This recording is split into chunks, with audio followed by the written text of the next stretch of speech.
let's talk a little bit just about all the different things that are flying around out there right now in terms of intermittent fasting and keto and carbs are bad. There just seems to be a lot of information that's flying around that really isn't based on science. And it's super hard for just the average person to sort through this. It seems like every day in my Instagram feed, somebody has got something new that they're trying to pitch in terms of how we can lose weight. Let's start with carbs, though, Emily. There's a very common perception that carbs are bad. You'll hear people in a restaurant, "Oh, I'll have the cheeseburger, but hold the bun." Yes. I'm like, "Wow, that's the best part." But so let's talk about carbs first. Yeah. What are carbs? What's a good carb? What's a bad carb? How did carbs get such a bad name? Well, yeah, and carbs are carbohydrates, and they are the primary fuel that our body needs to really, they're our energy fuel. They're a fuel that really gives us the most energy. And they're converted to glucose in our body, and glucose is utilized by the brain so that we can actually do what we're doing right now, think, solve problems, and also for our muscles to burn that fuel to go faster, jump higher. And so carbohydrates are a really preferred fuel by the body because it's a simple fuel that can be burned very easily. There's some capacity to store carbs, but not a lot. So we can store some carbohydrates in our liver to use for energy when we're fasting, like overnight while we're asleep, but not very much there. There's not a lot of storage there. And we can store carbs in our muscle mass to use during our workouts. And exercise training enables us to store more and more, kind of like a battery that you can charge to store more and more depending on what you're doing physically. And other than that, there's really not the capacity to store much in the way of carbohydrates. So we really need to get it from our diet. And the idea of good versus bad carbs is a little bit murky. We don't really use that philosophy because there's a place for all carbs in the diet, really. If you think of it as a fuel, there's fast-acting fuel, there's medium-acting fuel, there's slow-burning fuel. So if you're only consuming complex carbs throughout the day and high-fiber complex carbs, it could make you sluggish. You know, you might need to put some more refined carbs in there to perk up your system. So it varies from person to person and from what task they're trying to accomplish. But there's been carbophobia in our society for actually hundreds of years.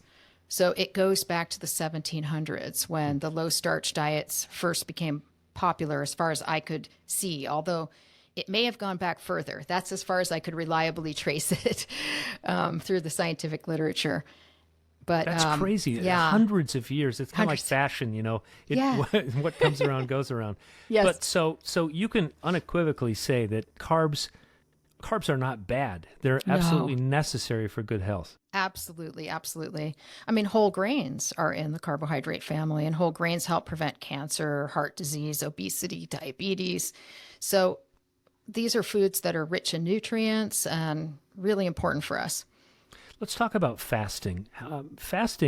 This intermittent fasting has become really, really, in vogue right now, because I think it works for a while for some people, right? And they have dramatic results. But I don't understand what's happening. From a scientific standpoint, can you explain how fasting affects the body? Yeah, and this is another one. So the low-starch diets date back to the 1700s and intermittent fasting to the 1800s. So it first started in, I believe it's 1840. And as a dietary strategy. But that's why you can find science that backs it up. But as you said, it's short-term data. It's really focused on short-term data. And you can, no matter what the diet is, you can force your body to respond in the short term, unless you've done this numerous times, and then it might go on strike. But it's really what happens over the long term. And what we see is no matter what type of diet it is, we see weight regain and often ending up higher than the starting weight that the person started with. But prolonged periods of fasting, what they can do is they can really suppress hormones that are those beneficial positive signals that say we're secure, we have enough food supply, we weigh enough. So hormones such as, you may have heard of leptin, which is a hormone from the body fat, that's important. But prolonged fasting can suppress those hormone signals and start to trick the brain into thinking that you're actually in a real famine. And that's the concern.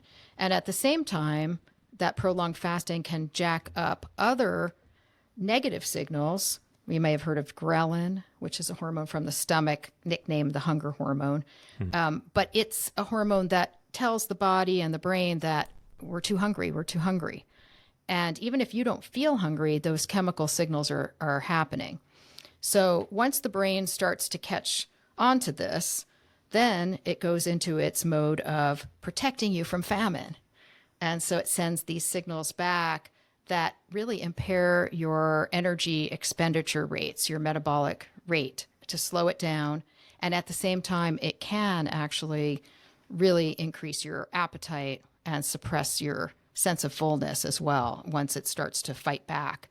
This is often referred to as the biologic weight defense or biologic adaptation or metabolic adaptation that occurs after any type of restricting food groups or calories or, prolonged periods of fasting or just even not fueling your exercise. Wow. This whole depriving of calories or fasting makes me think of, I'm guessing a lot of your patients maybe dieted as teenagers to fit into that prom dress or to fit into those, Yes. That baseball uniform or whatever. But tell me what you've seen in terms of your patients when it comes to dieting and the damage that does, the permanent damage that does. Mark, it can also be generational. So you can have generations of dieters. And it's not just the moms, because the father's metabolic condition at the time of conception also affects the genes they pass to their child. So looking back at the family history and the values in the family going back, I have actually seen people who are, related to Holocaust survivors or people who've just had a lot of dieting in the family from generation to generation. And that, I think, does also amplify our own genetic problems and cause even more trouble going back. But just in our own lifetimes, unfortunately, the research actually shows that even with 1 8-week diet of the type that doctors prescribe, what's called the medically supervised diets, even after just 8 weeks of that, 1 year later, those metabolic hormones have not recovered, the ones that have suppressed. And they, the beneficial ones can suppress quite a bit, anywhere from 25 to 40% of their level pre-diet. And then you look at it a year later and it's not returned anywhere near normal. So it can create a lasting imprint of famine within the body that's very hard to fight. And that's what people experience. And the more times you diet, does it get more pronounced? Yes, absolutely it does. And that's why we try to catch people, children and adolescents, and educate parents about, let's not, they're athletic. We need to make sure they're fueling enough. They don't need to be on a diet just because their BMI is elevated. So we try to break that diet cycle so that now that child will grow up without that metabolic damage, diet damage, then they won't pass it to their offspring eventually. Wow. I don't think the average person, Emily, realizes how dangerous dieting is to I mean, if we're especially doing it to our kids, Yes. and depriving them of calories, that we could be setting them up for a lifetime of struggle, when it comes to their metabolism, right? Yes, and it's not just what we put them through, but they've done studies that show that the diet mentality in the household and focus on body image and dissatisfaction with body image also affects the children, even if they're not dieting. Wow. It affects their metabolism. And So it's very fascinating, but we're meant to live in communities and groups and be aware of potential famine in the environment. And there are kind of subtle communications that take place that influence, in the collective level, that influence us individually.